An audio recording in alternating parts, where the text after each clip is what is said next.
반갑습니다. 컴팩트하고 임팩트 있는 51통합과학원의 박소연입니다. 자, 우리가 지난 시간부터 굉장히 중요한 거 공부를 해오고 있잖아요. 그래서 오늘도 굉장히 중요한, 앞으로 우리가 과학을 공부하면서 계속해서 접하게 될 수밖에 없는 결합의 종류라든지 이런 중요한 내용들이 들어가 있을 예정이라서 여러분들 집중을 바짝 하고 너무 속도가 높지 않게 잘 조절하고 난 다음에 선생님이랑 함께 했으면 좋겠습니다. 자, 그럼 여러분과 오늘 같이 공부할 학습 포인트 한번 정리를 좀 해볼게요.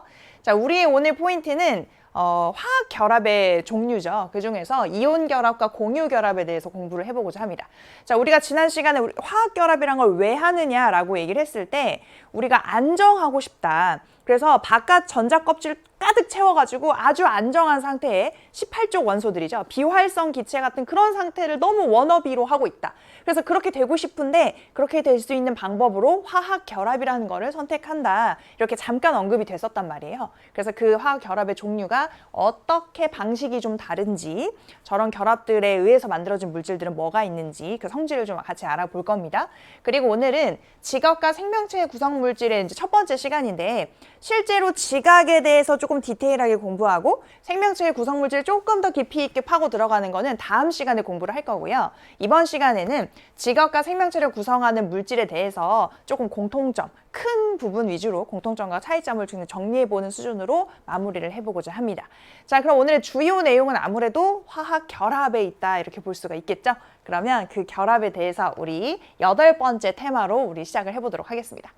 자, 제목은 이온 결합과 공유 결합, 우리의 오늘 주요 포인트라고 할 수 있는 그 두 주제로 되어 있고요. 여기 그림을 보니까 여기 이 양전하를 띠고 있는 이 원자 핵에 있는 그 양성자죠. 양성자가 굉장히 이렇게 느끼하게 뭘 들고 있냐면 전자가 이렇게 담겨 있는 것 같아요. 그래서 지금 여기에서 결합의 종류가 옆에 나와 있는데 우리는 안정해지고자 한다. 그래서 이 양성자와 전자가 평소에는 플러스의 개수와 마이너스 개수가 맞아 떨어지는 그런 정기적으로 중성인 상태를 이루고 있는데 그런 정기적으로 중성인 상태가 중요한 게 아니고 나는 전자 껍질을 다 채우고 싶어. 그래서 그 채울 수 있는 방법 두 가지가 이온 결합과 공유 결합이라고 했죠. 그럼 이온 결합은 어떻게 된 거냐면 아예 나한테 하나 정도 남아서 얘 너무 거추장스러워한 거를 다른 사람을 줘버려요. 다른 애를 줘버려요. 다른 물질을. 그럼 나는 전자를 하나 잃은 상태가 되겠죠. 그런 상태를 우리는 이온이라고 불러요. 전자를 얻거나 잃거나 그래서 원자가 띠고 있는 정기적인 중성 상태를 잃은 그런 전하를 띠고 있는 것을 우리가 이온이라고 하는데 그런 양이온이나 음이온이 됩니다. 그런데 지금 플러스와 마이너스끼리는 어떤 힘이 작용한다고 했어요? 서로 끌어당기는 힘이 작용한다고 했잖아요. 그렇죠? 그런 정전기적 인력이 작용하게 되는데 그래서 플러스와 마이너스를 띠고 있는 이 양이온과 음이온 간이 서로 당기는 힘으로 결합하는 것이 바로 이온 결합입니다. 이 이온 결합이 나타나는 이유는 이미 그 전에 나의 전자 껍질을 안정하게 만들고자 전자를 갖다 버리거나 전자를 어디서 얻어오거나 하면서 전기적으로 중성 상태가 깨졌기 때문에 그런 양이온 또는 음이온이 되었기 때문에 이온 결합이라는 결합을 할 수 있다. 이렇게 이해하면 되겠어요. 그 전에 이미 나의 전자 껍질을 안정하게 만들기 위한 노력으로 이온이 되었고 그 이온이 만들어지다 보니까 이 인력을 통해서 결합하는 이온 결합이라는 게 발생한다. 이렇게 이해하시면 되겠습니다. 자, 그 다음에 공유 결합은 뭐냐면요. 아예 너 가져 이렇게 주거나 아예 내 걸로 내 소유로 가져오는 게 아니에요. 너도 부족해? 나도 이렇게 해가지고 그럼 우리 서로 가운데 같이 놓고 사이좋게 같이 놓고 쓸까? 그럼 우리는 전자껍질이 채워진 것처럼 그런 기분을 느낄 수 있잖아. 그래, 우리 같이 공유해서 채운 것처럼 느끼자 하는 게 바로 공유 결합입니다. 그래서 이거는 누구의 소유로 넘어가는 건 아니고요. 같이 가운데 놓고 쓰는 것이다. 이렇게 완전한 가운데가 아닌 경우도 있지만 이제 그 개념은 그렇다는 것이죠. 그래서 공유 결합은 사이좋게 같이 놓고 쓰는 건 이렇게 이해하면 되겠습니다. 그래서 결과적으로 공유 결합을 하는 이유도 뭐라고요? 내 전자 껍질을 완벽하게 온전하게 2개 또는 8개를 꽉 채워서 안정한 상태가 되고 싶은 것이 이 공유 결합의 목적이다. 근데 지금 옆에서 구경하고 있는 비활성 기체들은 뭐하고 있어요? 헬륨, 네온, 아르곤, 얘네들은 그 원소 번호로 2번, 10번, 18번이거든요. 그래서 지금 보면은 우리는 저기 끼기 싫다. 왜? 나는 이미 안정하거든. 얘들은 2개, 8개의 전자 체외가 껍질을 다 채우고 있는 안정한 그런 종류의 원소들입니다. 자, 그러면 여기서 이들의 대화를 한번 볼게요. 원자들이 서로 결합을 한다고? 이렇게 질문해놓고 갑자기 싸움 얘기를 해요. 원자들이 왜 싸운다는 거야? 가장 바깥 전자 껍질에 전자 8개가 채워지는 것을 얘들이 원한대. 물론 수소의 경우에는 이제 2개를 채우고 싶겠지만 그 외에 뭐 2주기 이상이 되는 것들은 이제 8개를 채우고 싶으니까. 그래서 8개를 채워야 원자가 가장 안정해진대. 그러면 8개가 채워지지 않은 원자들끼리 8개를 먼저 채우려고 서로 싸운다는데? 자, 그래서 근데 수소는 딱 첫 번째 전자 껍질만 갖고 있어서 2개까지만 채워도 된대 라는 정보를 제공해주고 있고요. 자, 그럼 서로 전자를 가지려고 싸우는 거야. 뭐 가지려고 할 수도 있고 내가 하나만 버리면 안정해지는 경우에는 그거를 남을 주려고 할 수도 있겠죠. 그래서 그런데 싸우다가 급 커플 결성으로 마무리되기도 한다. 너 플러스, 나 마이너스 이렇게 이제 만나기도 한다는 거죠. 어쨌든 훈훈하다. 근데 이온 결합은 뭐고 공유 결합은 뭐야? 원자들이 결합할 때 양이온과 음이온이 되어서 결합을 하느냐 아니면 전자를 사이좋게 나눠서 쓰느냐 공유하느냐의 그 차이다. 그래서 이미 8개가 찬 원자들은 굳이 결합할 필요가 없지. 이런 것들을 우리는 18쪽에 해당하는 그 친구들 비활성 기체라고 부른다. 그래서 헬륨, 네온, 아르곤 등등등 이런 애들이 속하죠. 그리고 뭐 대충 감은 잡았어. 근데 지식을 채우기 전에 내 배부터 채워야겠다. 굉장히 현명하죠. 그래서 배가 불러야 일단 너무 부르면 잠이 오겠지만 배가 고프면 또 집중이 안 되거든요. 그래서 어느 정도 여러분도 배를 채운 상태로 이 내용을 잘 들었으면 좋겠습니다. 자, 그러면 그 첫 번째 내용, 이온 결합으로 넘어갈 건데요. 이온 결합에 앞서서 이온이 무엇인가에 대해서 먼저 좀 알아봐야 되겠죠. 선생님이 지금까지 이제 만나본 선생님 중에 성함이 이온인 분이 있었어요. 성이 이시고 이름이 온이었다.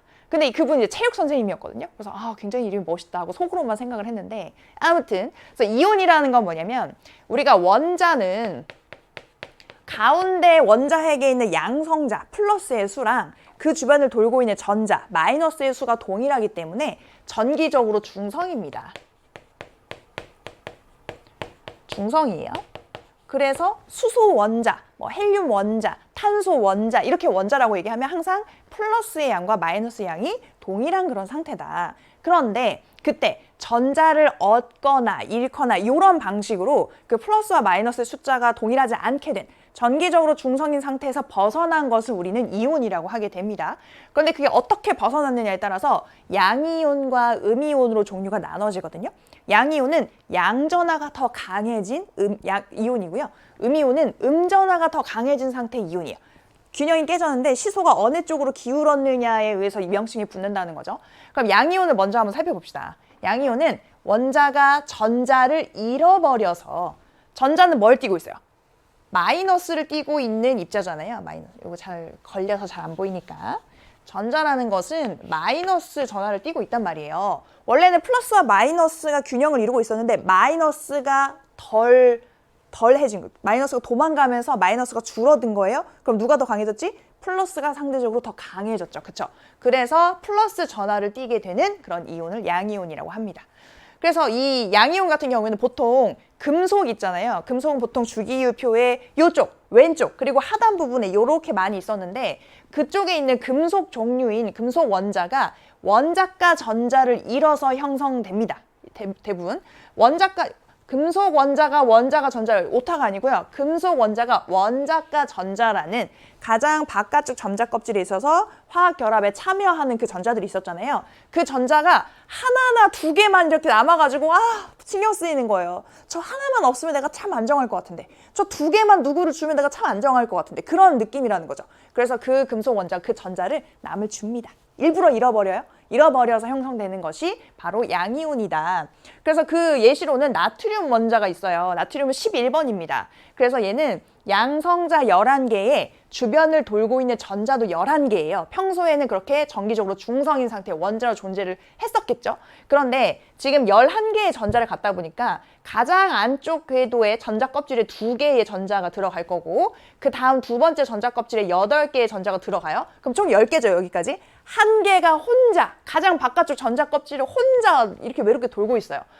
이거 신경 쓰인다. 얘만 어디로 갖다 버리면 나는 2개의 전자 껍질을 꽉 채운 그런 굉장히 안정한 상태가 될 것 같은데 해서 전자 한 개를 잘 잃어버립니다. 일부러.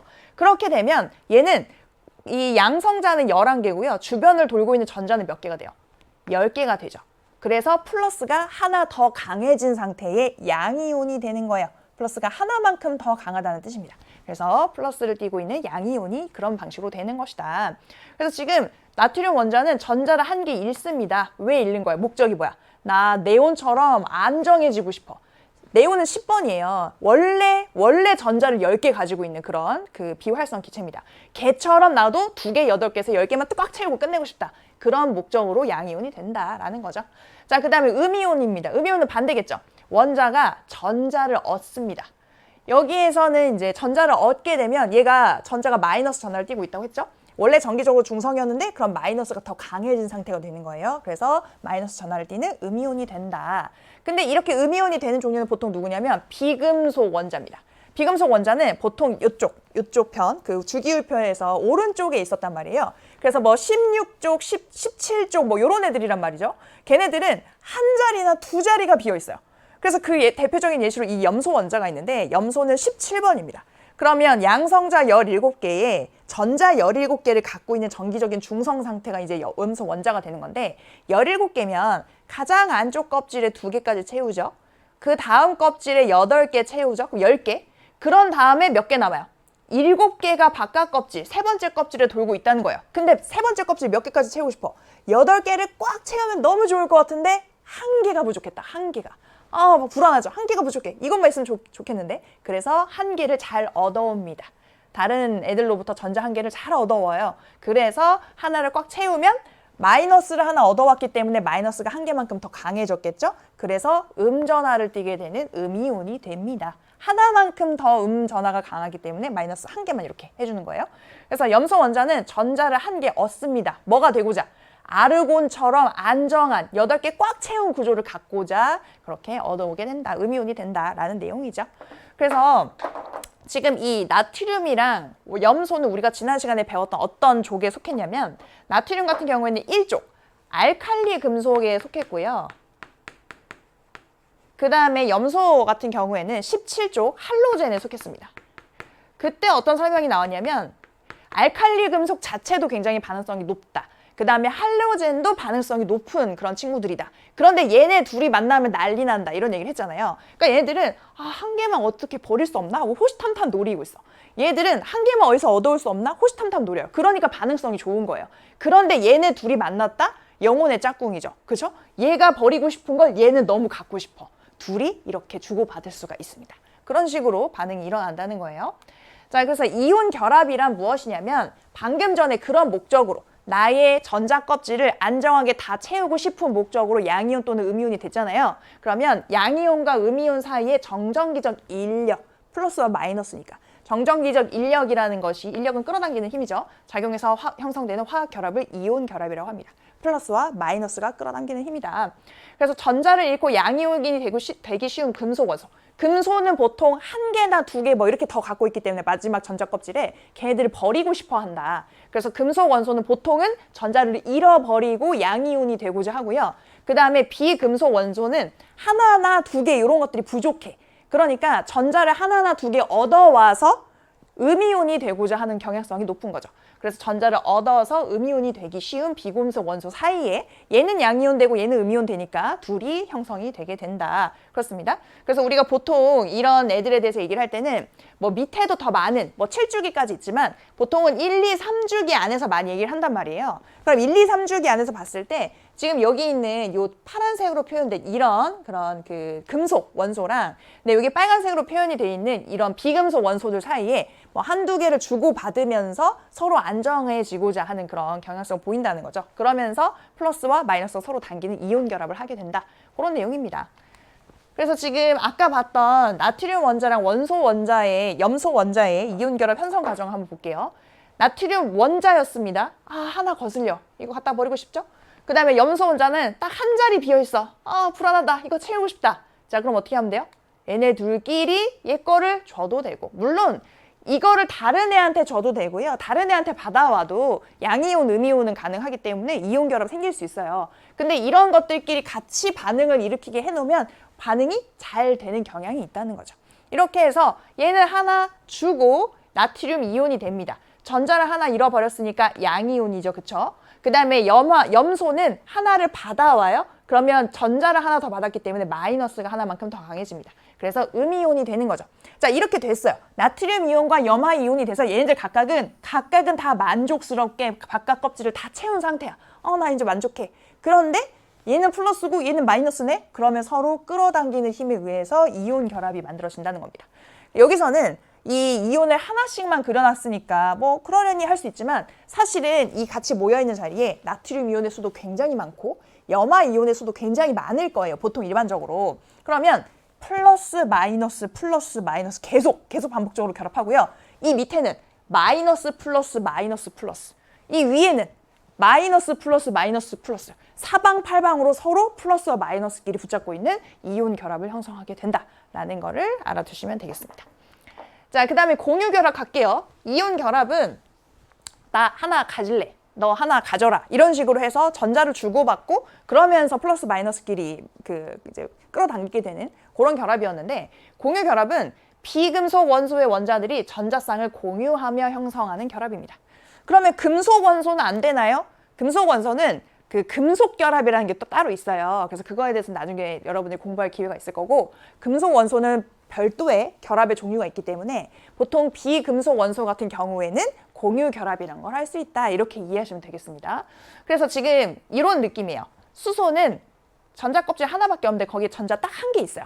그래서 원자 핵에 있는 양성자 하나와 전자 하나가 균형을 이루고 있었습니다. 전기적으로 중성이죠. 근데 다른 수소 원자 하나 더 있다. 얘도 전기적으로 중성이겠죠. 근데 얘네 둘 다 지금 나 안정해지고 싶다, 전자 껍질에 다 채우고 싶다, 이런 열망을 갖고 있는 친구들이란 말이에요. 그러면 야, 근데 우리 둘이 같이 놓고 쓰면 어때? 라고 뜻이 맞는 겁니다. 그래서 얘네 둘이 각자의 전자를 가운데 놓고 같이 쓰면 얘도 나 전자 껍질에 2개 있는 느낌이야, 얘도 나도 2개 다 채운 느낌이야, 이렇게 된다는 거죠. 실제로 본인들 각각이 가지고 있는 건 1개씩이겠지만 공유해서 씀으로써 안정해진 효과를 볼 수 있다는 거예요. 너도 좋고 나도 좋고. 이게 바로 공유 결합입니다.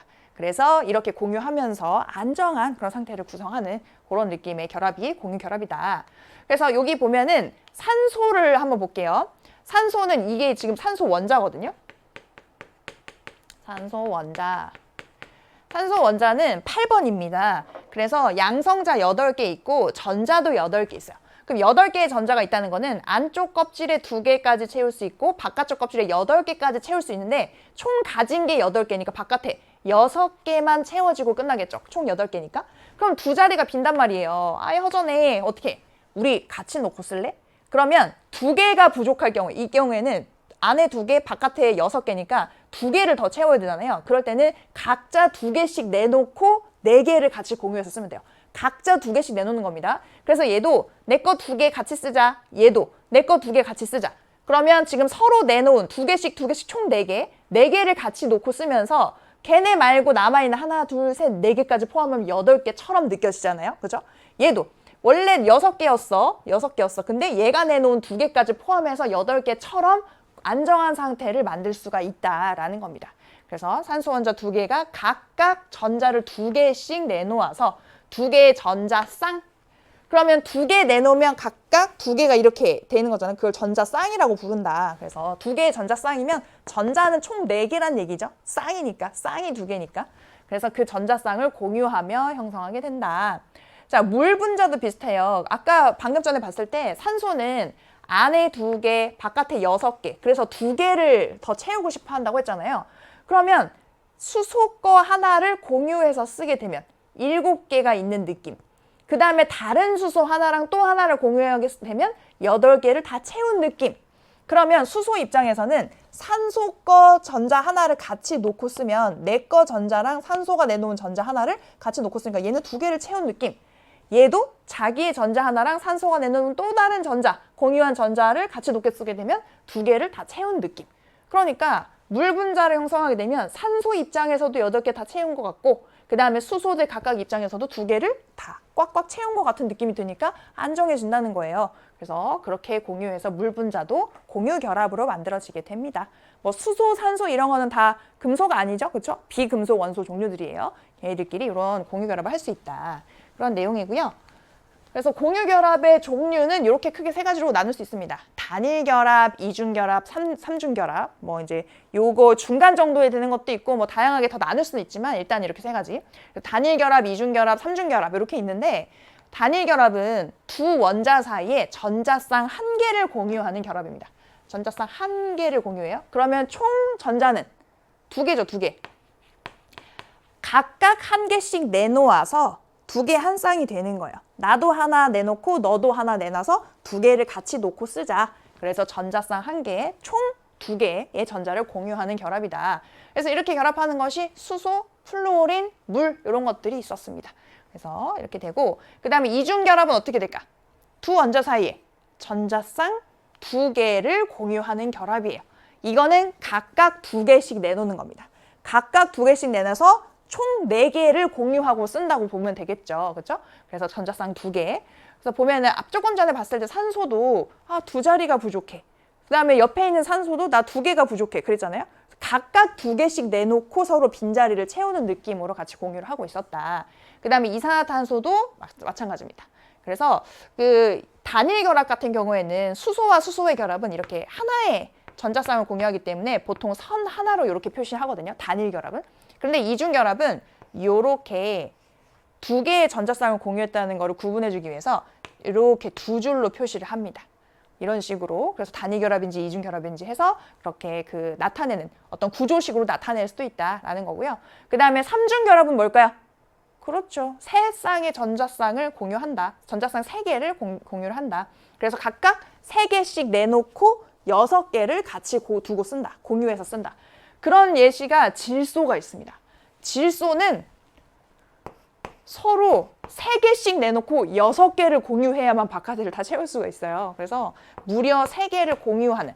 그러면 1개를 공유하는 것보다 3개를 공유할 때 훨씬 결합이 강력해지겠죠. 끈끈하거든요. 그래서 이렇게 이제 삼중 결합으로 갈수록 그 결합의 세기가 세다 이렇게 볼 수가 있습니다. 그런 경향성이 있다는 거를 보시면 되겠고, 질소 같은 경우에 우리가 질소는 7번이란 말이에요. 질소 7번입니다. 그렇다는 거는 뭐야? 가운데 양성자가 7개 있다는 거죠. 그럼 주변에 이 질소 원자 같은 경우에는 전자도 7개를 가질 텐데 안쪽 전자 껍질에 하나, 2개. 그럼 바깥쪽 전자 껍질에 어떻게 돼요? 5개. 둘, 셋, 넷, 5개가 돌겠죠. 그럼 얘는 안정해지고 싶을 때 어떤 방식을 취할까? 5개를 버리는 것보다는 3개를 채우는 쪽으로 가고 싶을 거 아니에요? 얘 입장에서는. 근데 3개를 받아오기가 어려워. 그럼 어떡하지? 내 거 3개랑 옆에도 질소 원자가 있을 때 네 거 3개를 같이 놓고 쓰자. 그럼 각각이 3개를 더 받아온 것 같은 효과를 낼 수 있으니까. 그렇게 해서 세 쌍을 공유해서 쓰는 것이 바로 질소의 삼중 결합이 된다. 이렇게 볼 수가 있겠습니다. 그래서 이런 그 공유 결합 같은 경우에는 많이 보다 보면 쟤랑 얘랑 이런 식으로 공유 결합하고 있지 이런 느낌이 잘 오게 되거든요. 일단 이온 결합은 그 양이온과 음이온의 결합이기 때문에 금속 원소랑 비금속 원소가 이렇게 결합하고 있고, 공유 결합은 비금속 원소들끼리 공유 결합을 해요. 그러니까 우리가 지금은 뭐가 금속 원소인지 뭐가 비금속 원소인지 잘 모를 수 있지만 보다 보면 구분이 됩니다. 그래서 그 누구와 누가 결합하고 있는지를 보면 이 결합의 종류도 우리가 좀 감을 잡을 수 있다. 이렇게 연습하다 보면 느니까 너무 걱정하지 마세요. 자, 그래서 이온 결합 물질 보겠습니다. 이온 결합으로 생성된 물질은 수많은 양이온과 음이온이 연속적으로 결합해서 결정을 이루고 있어요. 그래서 아까도 이제 뭐 나트륨 이온이 한 개만 있는 건 아니다. 염화 이온이 한 개만 있는 건 아니다. 굉장히 많은 수의 이온들이 있고 플러스 마이너스 플러스 마이너스 플러스 마이너스. 그 밑에 줄에는 플러스 밑에 마이너스 플러스 마이너스 플러스 이런 식으로 결정을 이룬다고 했죠. 그래서 이온 결합 물질의 화학식을 쓰고자 할 때는 나트륨과 만약에 염화 이온이 결합을 하고 있다고 칩시다.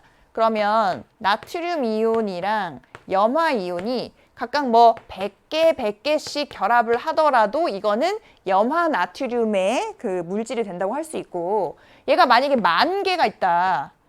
그럼 얘도 10,000개가 결합을 해야 되거든요. 1대1로 중성이 되도록. 이렇게 해서 결합하는데 10,000개가 있더라도 얘는 똑같은 종류의 물질이에요. 그러니까 개수는 굉장히 다양해질 수 있기 때문에 우리는 최소한의 정수비로 나타낸다. 그래서 얘 하나에 얘 하나 결합하면 딱 되잖아요. 그렇죠? 그래서 최소한의 정수비, 개수비로 양이온과 음이온이 결합하는 걸로 표현을 합니다.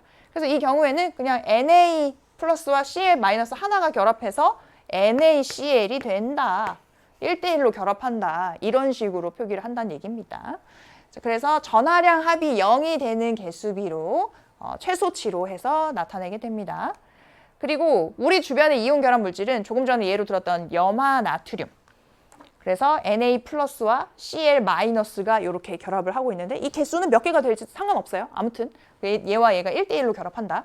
그 다음에 염화 칼슘은 요거는 Ca는 E 플러스거든요. 얘가 양이온이 되면 전자 2개를 내놓는 성질이 있습니다. 전자 2개를 내놓기 때문에 2개만큼 플러스가 되는 그런 양이온이에요. 이건 얘의 성질이에요. 그렇습니다. 왜냐하면 얘는 이족이거든요. 그래서 전자가 2개가 바깥에 돌고 있어서 이거 좀 걸리적거린다. 2개 갖다 버리고 싶어. 이렇게 하는 그런 종류의 물질이기 때문에 그런 특성을 갖는 것이고 염화 이온 같은 경우에는 우리가 조금 전에 봤듯이 전자를 하나만 얻어오는 성질이 있단 말이에요. 그럼 얘는 전자를 2개 갖다 버리고 싶고 얘는 하나만 얻어오고 싶어. 어떻게 하면 돼? 염소한테 하나씩 나눠주면 되는 거죠. 2개의 염소에다가 하나씩 전자를 나눠주고 나는 2개 잃어버린 안정한 상태가 되는 거고 얘들은 하나씩을 채워서 안정한 상태가 되는 거고 그래서 이 경우에는 1대2의 비율로 결합을 하게 되는 겁니다. 그래서 칼슘 이온 하나일 때 염화 이온은 2개 결합한다 해가지고 뒤에다가 아래첨자로 이렇게 그 비율을 표시를 해주는 거예요. 그래서 1대2의 비율로 결합을 하는 거. 그 다음에 수산화 마그네슘이 있는데 여기에서 주의해야 될 거는 마그네슘 할 때는 M 대문자의 G 소문자죠. 근데 여기서 OH는 O 대문자의 H 소문자가 아닙니다. 왜 그러냐면 이 마그네슘은 한 종류의 단일 원소예요. 그 단일 원소에 해당하는 그런 하나의 원자를 지금 얘기를 하는 건데 그래서 마그네슘이라는 원래 물질이 있어. 그 물질의 이름이 2글자일 때는 앞글자는 대문자, 뒷글자는 소문자 이렇게 쓰는 규칙이 있어요. 하지만 여기서 O와 H는 각각이 그냥 산소와 수소입니다. 각각이 별개의 이런 그 원소들인 거예요. 그래서 걔네들 서로 다른 종류의 원소들이 이렇게 모였기 때문에 각각의 이름을 살려서 둘 다 대문자로 써준 것이다. 그래서 지금 보면 이 칼슘은 뭐야? 단일한 종류의 물질이죠. 그렇죠? 그래서 2글자로 구성되어 있는 이름을 가져서 앞글자 대문자, 뒷글자 소문자로 쓴 거고 염소도 역시 마찬가지 앞글자 대문자, 뒷글자 소문자로 쓴 거예요. 하지만 OH는 각각이 그냥 수소, 산소이기 때문에 산소, 수소이기 때문에 둘 다 대문자로 쓰는 거고 비슷한 게 또 누구 있냐? 여기 탄산칼슘 할 때 이 탄산 그래서 탄소랑 산소가 결합한 거예요. 탄소 하나에 산소 3개가 결합해 있는 이 덩어리 통째입니다. 그러니까 각각이 대문자로 쓰여 있는 것이다. 언제 소문자 쓰고 언제 대문자 쓰는지는 그냥 원래 그 원소의 이름이 2글자일 때는 뒷글자를 소문자로 쓰는데 서로 다른 원소가 붙어서 2글자를 이뤘을 때는 각각을 대문자로 원래 이름대로 써주는 거예요. 그런 식으로 하는 겁니다. 그래서 이렇게 보면은 지금 얘 같은 경우에는 OH가 만나서 음이온 하나를 만듭니다. 그리고 얘 같은 경우는 CO3 같은 경우에도 얘네 4개의 원자가 만나서 이온화가 되면서 얘는 E- 상태의 하나의 음이온이 되거든요. 그러니까 이런 것들을 다 원자로 구성된 이온이다 해서 다 원자 이온이라고 부르는데 지금 처음에는 이런 것들이 굉장히 어렵게 느껴져요. 언제는 하나씩 이렇게 있는 거고 어떤 경우는 여러 개가 붙는 거고 근데 점점 공부하다 보면 비슷한 애들이 항상 뭉쳐서 떼뭉쳐서 다닙니다. 이런 애들이 항상 OH 같이 다녀요. CO3 같이 다녀요. 그래서 보다 보면 얘들도 익숙해지니까 너무 걱정하지 마세요. 그래서 지금은 양이온과 음이온이 이렇게 만나서 결합을 하고 있다. 근데 결합하는 비율은 어떻다? 그 2개의 전하를 합쳐서 0의 상태를 만드는 그런 비율로 구성이 된다라는 것만 기억을 하시면 되겠습니다. 그래서 지금 이 그 비율도 한번 확인해 보면 마그네슘 같은 경우에는 전자를 2개 내놓는 성질이 있어요. 전자 2개를 남줘. 그럼 나는 이만큼 플러스가 되겠죠. 2개만큼 플러스가 강해지겠죠. 그런 특성을 갖고 있는 종류인데 이 OH, 수산화 이온이라고 부르는 거는 하나만큼 마이너스를 띱니다. 그러면 얘를 정기적인 중성 상태로 결합을 하고자 한다면 요거 하나 결합할 때 얘는 2개 결합해야 균형이 맞겠죠. 그래서 얘는 요거 통째로 OH라는 거 통째로 2개만큼 있어야 된다라는 뜻으로 이렇게 구분해서 써주는 거예요. 그 다음에 이 탄산칼슘 같은 경우에는 이 칼슘이 E 플러스짜리 양이온이에요. 그 다음에 CO3 요거 통째로 2개만큼 마이너스입니다. 그래서 이 경우에는 그냥 하나 대 하나가 결합해도 되는 비율이기 때문에 이렇게 되는 거고요. 여기서 CO3의 이 3는 산소만 3개라는 거예요. 이 CO라는 게 3개다라는 뜻이 아닙니다. 만약에 CO 자체가 3개다 하면은 얘처럼 이렇게 괄호를 쳐줘가지고 이 괄호 통째로 3개다 이렇게 이제 표현을 해줄 텐데 그게 아니고 탄소 하나에 산소가 3개 결합해 있는 거고 요거 하나가 통째입니다. 이렇게 해서 우리가 구분해 준다는 거. 그래서 이런 애들이 이온 결합 물질의 대표적인 사례들이에요. 자, 그 다음에 공유 결합 물질은 말 그대로 뭐 공유 결합으로 생성된 물질들일 거고 얘네들은 일정한 수의 원자가 결합해서 독립적인 분자를 이룹니다. 아까 이온 결합 같은 경우에는 뭐 100개, 100개가 결합할 수도 있고 뭐 1000개, 10,000개 결합할 수도 있었잖아요. 근데 얘네들은 결합하는 비율이 딱 정해져 있어요. 그래서 일정한 수의 원자가 참여해가지고 딱 한 개의 분자 이렇게 만드는 그런 비율이 정해져 있다. 자, 그래서 우리 주변의 공유 결합 물질은 수소, 기체, 수소 2개가 공유 결합한 거, 질소 기체, 질소 원자 2개가 공유 결합한 거, 산소, 그다음에 물은 수소 2개에 산소 하나가 공유 결합해 있는 상태의 물질이고요. 그 다음에 뷰테인이라는 물질이 있는데요. 탄소 4개에 수소 10개가 공유 결합을 이루고 있는 물질을 우리는 뷰테인이라고 부르는 종류가 있습니다.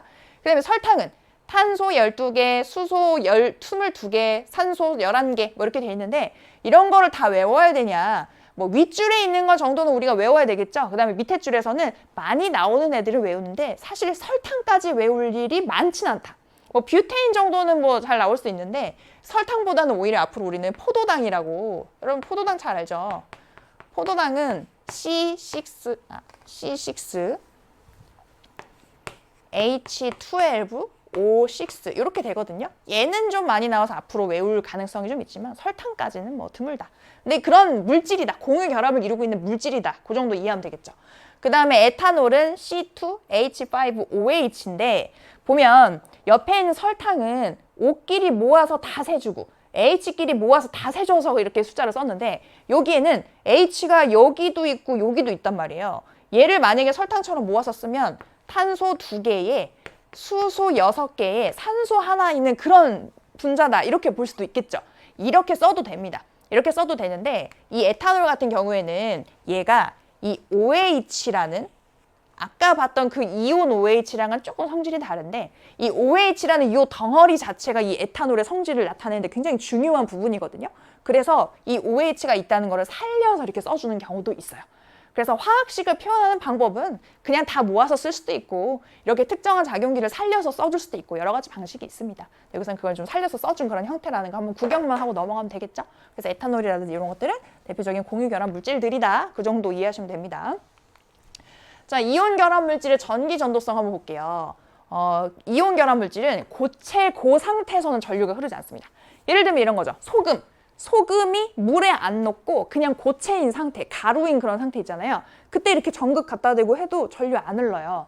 안 흐르는데 왜냐하면 전류라는 게 발생을 하려면 전하를 띤 입자가 움직이는 흐름이 발생해야 전류라는 게 발생하죠. 전류라는 게 흐름이니까. 그런 전하를 띤 입자가 플러스가 됐든 마이너스가 됐든 움직여야 전류라는 게 발생을 하는데 근데 이온 결합 물질은 서로 플러스 마이너스가 사방팔방으로 꽉꽉 붙잡고 있어요. 절대 움직일 수가 없는 상태다. 그래서 고체 상태에서는 전류가 흐르지 않습니다. 그런데 물에 녹게 되면 양이온, 음이온이 서로 자유롭게 흩어져서 돌아다닐 수 있어요. 그러면 양이온은 마이너스 극으로, 음이온은 플러스 극으로 자기 좋아하는 거 따라서 움직일 수 있는 그런 상태가 되거든요. 그래서 물에 녹이면 전류가 통합니다. 그래서 물에 녹으면 양이온과 음이온으로 나뉘어서 자유롭게 이동할 수 있기 때문에 흐름을 만들 수 있죠. 자유롭게 이동하면서 이온 결합 물질의 수용액이 뭐예요? 물에 녹인 거죠. 이온 결합 물질을 물에 녹였을 때 전원을 연결하게 되면 전류가 흐르게 된다라는 거예요. 그래서 고체 상태에서는 안 흐르고 물에 녹이면 흐른다. 그래서 양이온은 어디로 가겠어? 얘는 플러스니까 난 마이너스가 좋아요 하고 마이너스 쪽으로 달려가고 음이온은 얘가 마이너스를 띠니까 전 플러스가 좋습니다 하고 플러스 쪽으로 달려가는 그런 흐름을 보이게 됩니다. 그래서 이렇게 되는 거죠. 고체 상태일 때는 서로 꽉꽉 붙잡고 있기 때문에 전기가 안 흐르는데 물에 녹이면 자유로워요. 그래서 마이너스 극 연결하면 플러스인 나트륨이 막 달려가고 플러스 극을 여기다 연결하면 마이너스를 띠고 있는 염화 이온이 막 일로 달려가게 되는 그런 흐름이 나타나서 전류가 흐른다라고 볼 수 있습니다. 자, 그 다음에 공유결합 물질은 어떠냐? 대부분 고체 상태에서도 수용액 상태에서도 전기적으로 계속 중성이에요. 왜? 얘네들은 그 공유결합을 하면서 그냥 그 덩어리 자체가 전기적으로 중성이 돼버렸어요. 원래도 중성인 애들끼리 그냥 같이 놓고 쓰기로 했어. 그래도 계속 중성이잖아요. 그쵸? 뭐 내 거를 아예 갖다 버리거나 어디에서 전자를 얻어오거나 이러면 중성 상태가 깨질 텐데 얘도 중성, 얘도 중성. 같이 있자. 이게 그냥 이 공유결합 물질이기 때문에 계속 중성입니다. 그래서 중성인 분자로 존재하므로 전류가 흐르지 않는다. 고체 상태든 물에 녹이든. 그래서 설탕 같은 경우에는 물에 녹여도 전류가 안 흘러요. 그래서 그런 거를 비교해서 보여주고 있다. 그러면 물에 녹였을 때 전류가 흐르면 둘 중에 하나라고 한다면 이온 결합 물질이라는 거고 물에 녹여도 전류가 안 흐른다면 공유 결합 물질인 걸로 구분도 할 수 있겠죠. 그래서 그런 특징이 있다는 거 보여주고 있습니다. 자, 그럼 개념 체크 문제를 한번 풀어보도록 하겠습니다. 일단 55페이지에 있는 문제 먼저 봅시다. 보면은 빈칸을 채워볼게요. 양이온과 음이온 사이에 정전기적 인력이 작용해 형성되는 화학 결합. 양이온, 음이온 나왔으면 이온 결합이죠. 이온 결합이다. 그 다음에 두 번째, 빈칸은 비금속 원소 원자들이 전자쌍을 공유하며 형성되는 결합입니다. 뭘까요? 그렇죠. 공유 결합입니다. 공유 결합. 그 다음에 OX. 마그네슘은 전자를 잃고 양이온이 되기 쉽다. 얘는 마그네슘 2족이거든요. 2족. 금속 원소입니다. 마그네슘 금속이에요. 그래서 금속은 전자를 두 개를 빨리 처분하고 그 바깥 껍질만 있는 꽉 채운 그런 상태로 되기를 원하는 그런 금속 원소예요. 그래서 전자를 잃고 양이온이 되기 쉬운 종류예요. 그 다음에 비금속 원소는 음이온이 되기 쉽나요? 비금속 원소는 이렇게 뭐 17족, 16족 이런 애들이란 말이에요. 그러면 한 개, 두 개 부족해. 그러니까 전자를 얻어오고 싶다. 얻어오면 마이너스가 강해지게 되겠죠. 그래서 음이온이 되기 쉬운 것들이 이제 비금속 원소입니다. 그래서 둘 다 맞는 보기가 되겠고, 그 다음에 5번에 산소 원자 두 개가 각각 전자 두 개를 어떻게 해요? 산소 분자를 형성할 때 둘이 같이 놓고 쓰자 해서 공유하죠. 공유합니다. 비금속 원소인 산소 둘이서 공유해서 쓰고 있죠. 그 다음에 염화 나트륨은 무슨 결합? 대표적인 이온 결합 물질이죠. 플러스와 마이너스가 이온 결합하고 있는 그런 물질이고, 그 다음에 56쪽에 빈칸 채우기.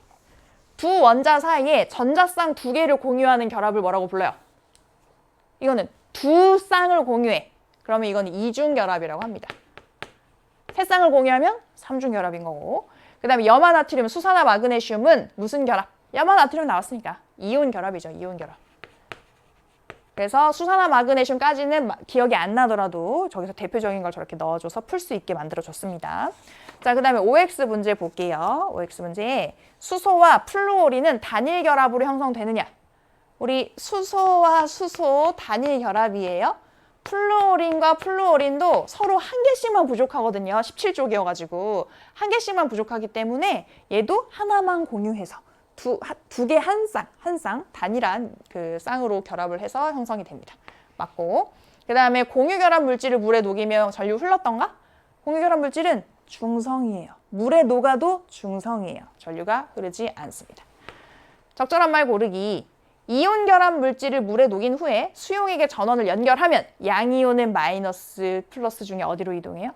양이온이니까 점 마이너스가 좋습니다. 서로 반대에게 끌리죠. 그 다음에 수소와 에탄올은 무슨 결합 물질? 공유 결합 물질의 예시 중에 나온 친구들입니다. 이렇게 해서 정리를 좀 했고, 내가 만약에 지금 이거 풀었는데 못 풀었다. 괜찮아요. 점점 익숙해지면 되니까 괜찮습니다. 여러분들 잘하고 있고. 자, 이제는 지각을 구성하는 물질 요거에 대략적인 내용만 오늘 잠깐 맛만 보고 끝난다고 했죠.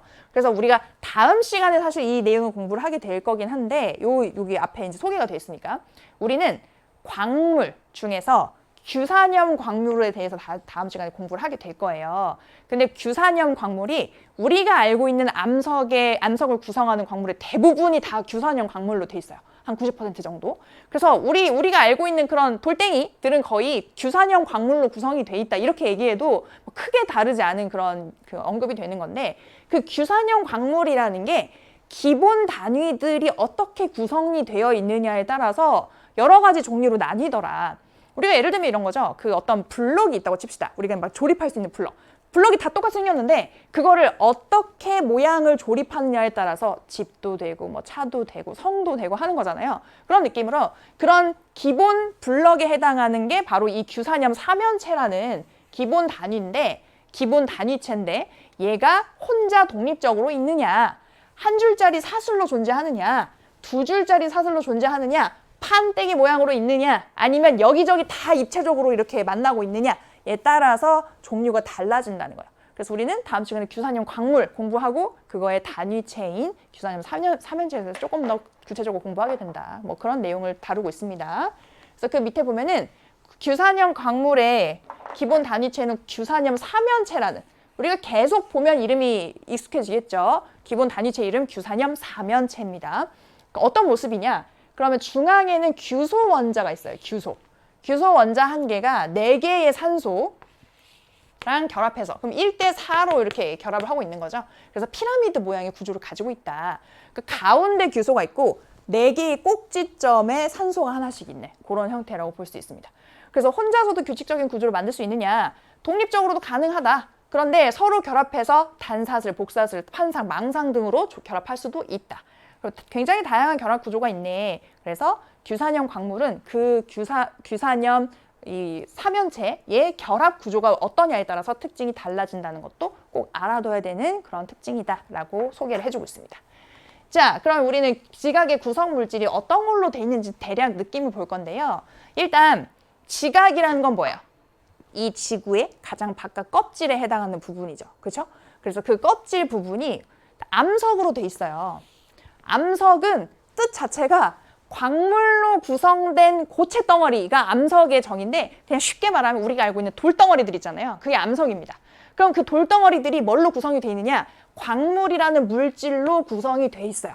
그래서 광물이라는 물질은 자연적으로 만들어진 고체 상태의 물질인데 그게 일정한 결정 구조를 가질 때 우리는 광물이라고 이름을 붙여줍니다.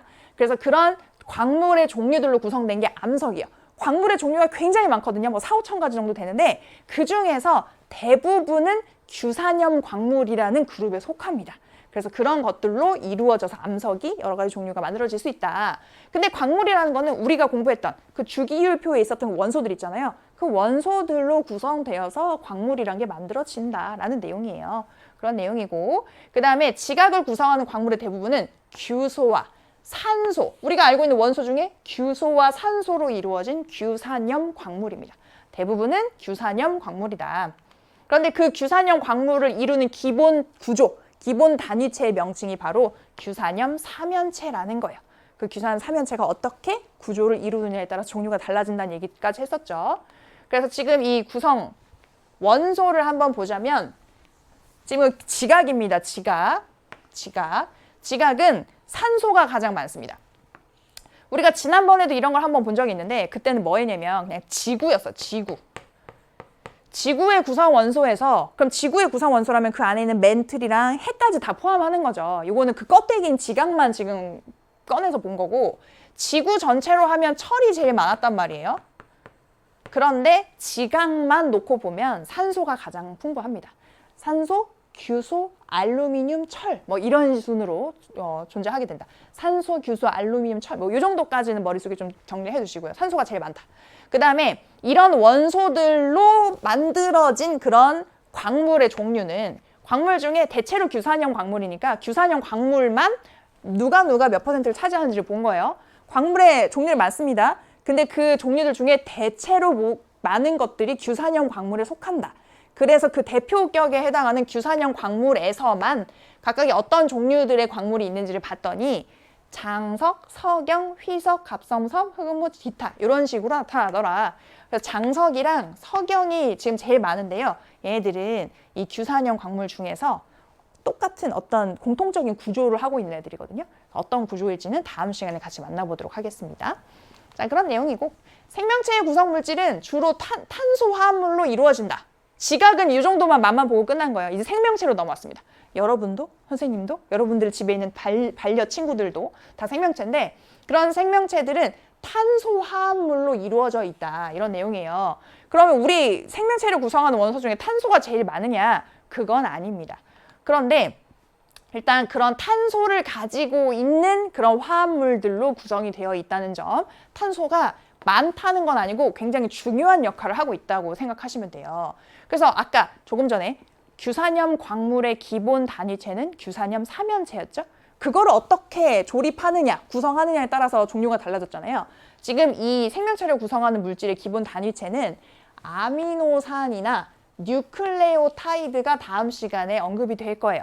물론 다른 단위체도 있습니다. 포도당 같은 단당류 이런 단위체들도 있지만 우리는 다음 시간에는 단백질의 기본 단위인 아미노산, 핵산의 기본 단위인 뉴클레오타이드에 대해서 공부를 하게 됩니다. 이 둘의 공통점은 아미노산이라는 게 길게 연결이 돼서 단백질이 만들어지고요. 뉴클레오타이드라는 게 길게 연결이 돼서 핵산이라는 게 만들어질 거예요. 아까 규산염 삼연체가 연결이 돼서 어떤 구조를 이룰 수 있었던 것처럼 그런 기본 단위들이다. 자, 그리고 생명체의 구성 원소는 역시나 산소가 똑같이 1등입니다. 아까 지각에서는 산소, 규소, 알루미늄 이렇게 갔단 말이에요. 근데 여기서는 산소, 탄소, 수소 이런 순으로 간다. 산소, 탄소, 수소. 그래서 아까 탄소 화합물이라고 했는데 탄소는 산소에 비해서 뭐 20%도 안 돼. 근데 탄소가 도대체 왜 중요하냐? 이 탄소가 여러 화합물을 만드는 골격으로서 작용합니다. 골격. 그러니까 이런 느낌이에요. 여러분들이 건물을 지을 때 건물에 들어가는 콘크리트의 양이 많을까요? 철근의 양이 많을까요? 아마 양으로 따지면 콘크리트가 더 많이 들어갈걸요? 그런데 철근이 만약에 없다면 그렇게 고층으로 쌓아 올릴 수가 없다. 콘크리트만으로는. 그러니까 그 구조를 연결해서 큰 분자를 만드는데 그 골격이 굉장히 중요하고 그 역할을 해주는 게 우리 생명체를 구성하는 어떤 분자들에서는 탄소가 그 골격이 된다라는 거예요. 그 다음에 이런 산소나 탄소 이런 것들을 가지고 만들어낸 물질들은 물이 우리 몸에 가장 많고요. 그 다음에 단백질, 지질, 핵산 이런 것들. 이런 것들은 우리가 뭐 영양소 공부할 때 많이 배웠던 내용들이니까 이거를 더 나중에 집중을 한번 볼 기회가 있을 겁니다. 일단 우리 몸을 구성하는 물질, 이런 원소들을 이용해서 만든 물질 중에는 물이 제일 많고 그 다음은 단백질이다. 이런 거. 그 다음에 지질, 핵산 이런 식으로 구성이 되어 있다라는 거 보시면 되겠습니다. 그래서 지금 이 지각을 구성하는 물질이랑 생명체를 구성하는 물질이 지각은 이 땅덩어리잖아요. 근데 우리는 살아있는 생명이잖아요. 그런데 공통점이 있더라. 일단은 둘 다 결합의 규칙성이 존재했습니다. 둘은 굉장히 성질이 다르지만 뭐가 있다? 기본 단위체라는 것이 존재한다. 그 기본 단위체가 규칙적으로 결합해서 특정한 어떤 구조를 이룬다는 그런 공통점이 있더라라는 거. 그 다음에 둘 다 산소가 가장 많았죠. 산소 비율이 가장 높다. 그리고 얘네들 구성하는 주요 원소들이 있었는데 뭐 지각 같은 경우에는 산소, 규소, 알루미늄, 철 이런 거였고 생명체 같은 경우에는 산소, 탄소, 수소 뭐 이런 걸로 돼 있었는데 그 종류가 다 별의 진화 과정에서 생성되는 물질들이다. 별의 핵융합 반응으로 충분히 만들어질 수 있는 물질들로 주로 구성이 되어 있더라라는 공통점이 있습니다. 자, 그러면 우리는 이 개념 체크 문제 풀고 마무리를 좀 해볼게요. OX 문제 58쪽 풀어보겠습니다. 지각을 구성하는 광물은 대부분 규산염 광물이다. 어때요? 대체로 거의 다 그렇다고 했죠. 맞고요. 그 다음에 생명체는 산소를 골격으로 하는 화합물로 이루어져 있다. 골격 뭐라고요? 탄소라고요. 그래서 많지 않아도 굉장히 중요하다. 이건 X죠. 탄소입니다. 탄소. 그리고 지각과 생명체를 구성하는 원소는 대부분 초신성 폭발로 생성이 되느냐? 아니죠. 초신성 폭발은 철 이상의 무거운 원소를 만들 때 이걸로 생성이 되는 거고 우리를 구성하는 원소는 대체로 그냥 별의 진화 과정에서 만들어질 수 있는 그런 종류의 원소였다. 그래서 X입니다. 지각과 생명체는 기본 단위체가 반복적으로 결합해서 만들어지는 그런 규칙성을 가진 구조이냐? 맞죠? 규산염 삼연체가 연속적으로 결합이 되거나 아미노산이 연속적으로 결합하거나 아니면 뉴클레오타이드가 연속적으로 결합하거나 그런 방식으로 생성이 됩니다. 그래서 5가 되겠습니다. 자, 규산염 광물의 기본 단위체. 지금 계속 얘기하고 있죠. 익숙해지라고. 이름 뭐였어? 규산염 몇면체, 사면체가 이름이에요. 그 다음에 지각의 구성 원소 중에 가장 풍부한 건 누구?